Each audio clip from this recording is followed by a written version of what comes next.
มันนี้เจริญพรในตัวเย็นมันนี้ก็มาเตรียมกองประชุมใหญ่ผู้แทนคณะผู้แทนพระสงฆ์ตัวแคว้นเสกองจะเปิดกองประชุมในมื้ออื่นมื้อนี้ก็มาเตรียมสถานที่ไว้เนาะผมจัดเตรียมมาใช่เอามาเตรียมอยู่สโมสรใหญ่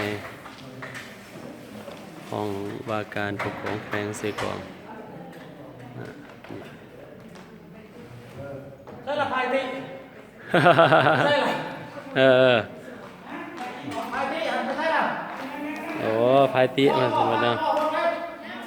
ตกแต่ง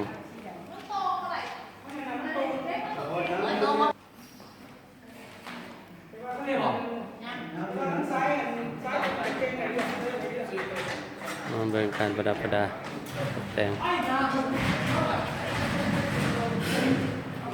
อันนี้คือพายตกแต่งสถานที่สหพันธ์ได้เนาะทีมงานสหพันธ์มันมาเฮ็ด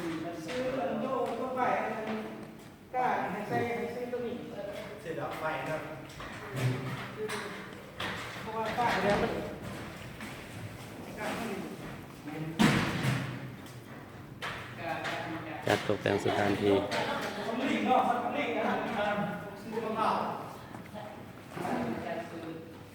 คือโต๊ะที่ตังที่สองไปตังที่สาม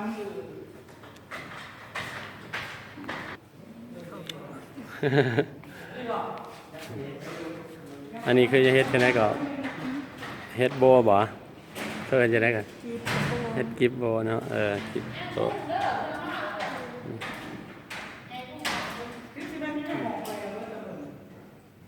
อันนี้ก็ทีมงานสหพันธ์คือกันแม่นนี่เนาะสหพันธ์นี่มาเฮ็ด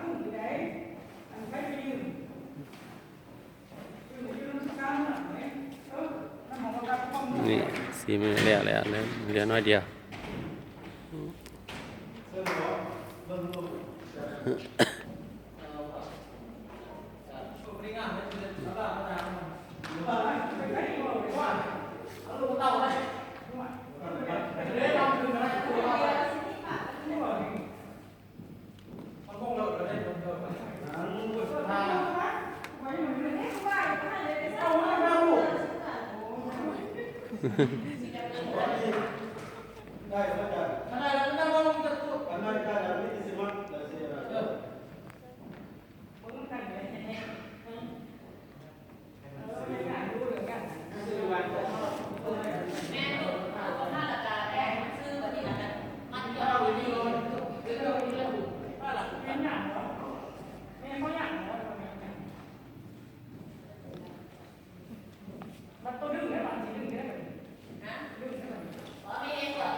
เนี่ยมาเบิ่งทางผีผูกโบยมาแล้วให้เฮ็ดตามปกตินะแมวเดี๋ยวบันทึกวิดีโอไว้สิ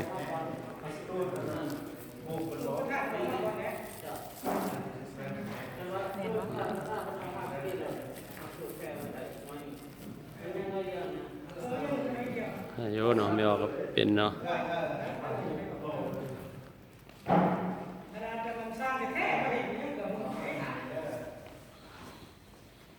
สีแดงกันเรียกต่อตรงนี้ตัวบริเวณกลมเดียวเลยอันแดงมาตัดใจตรงไปตัดตรงไหนแดงลองฝรั่งด้วยกันมาใส่พอกันได้ใส่หมดดีวะ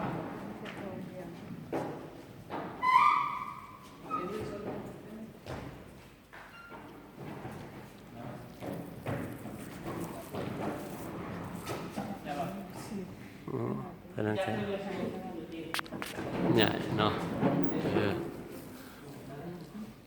เอาเท่านั้นบ่ มา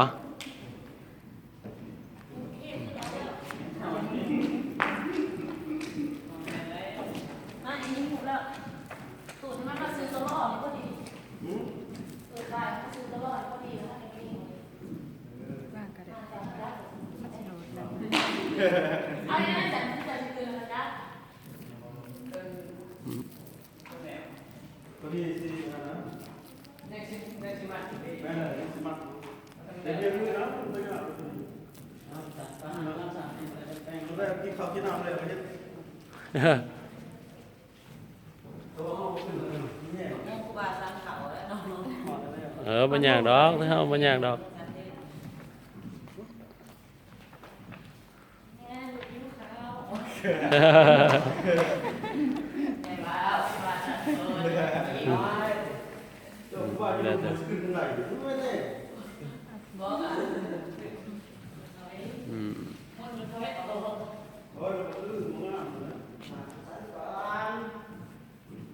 คือเห็ดเป็นโบนะเป็น ครูบาจัดเลยเป็น จริง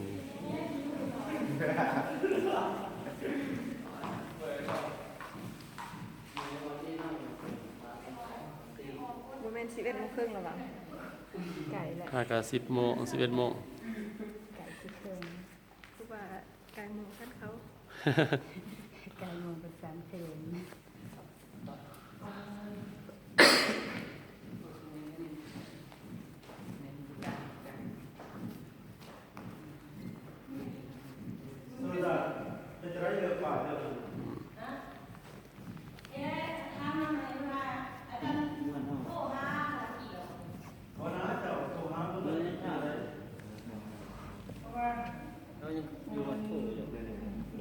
ไป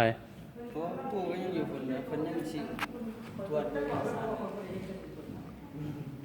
ผู้ใดกวดเอกสาร ปู่กับเป็นห่วงนะแรง บ่ยากดอกอ้อ กันสิกันที่นี่ก่อนว่าอยากเข้าก็กินข้าวก็ได้เจ้าห้อยครูบาอาจารย์เนาะ ว่าสั้นก่อน เขาอยากเขาให้หวยกิน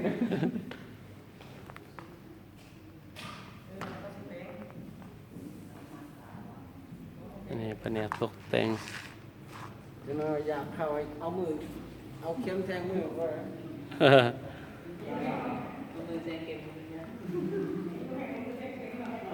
อ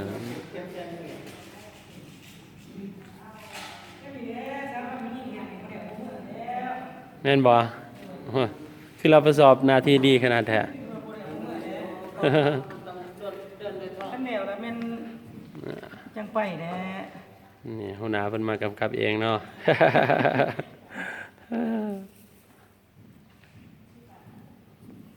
มันบ่แล้วมันเมื่อกินข้าวกับบ่ม่วนดิบ่ได้พักผ่อน เสียงต่ำเดียว สงสัยอยู่เริ่มท้องซี่นั่นน่ะเนาะคันนี้อาจารย์เอาขนมมาให้มื้อนึงเด้กันเบิดผู้ละก่อน2ก่อนนี่แห้งไปถือว่าอิ่มขนมแล้วเว้ย อันนี้คือกองห้องประชุมที่เราจะประชุมมื้ออื่นเนาะเตรียม ก็มีเขาได้มันให้เขาเที่ยงกำลังออกไปซื้อสิกินเขาอยู่นี่เด้อแข่งยอมแข่งมันนั่นอยู่เอามาก่อน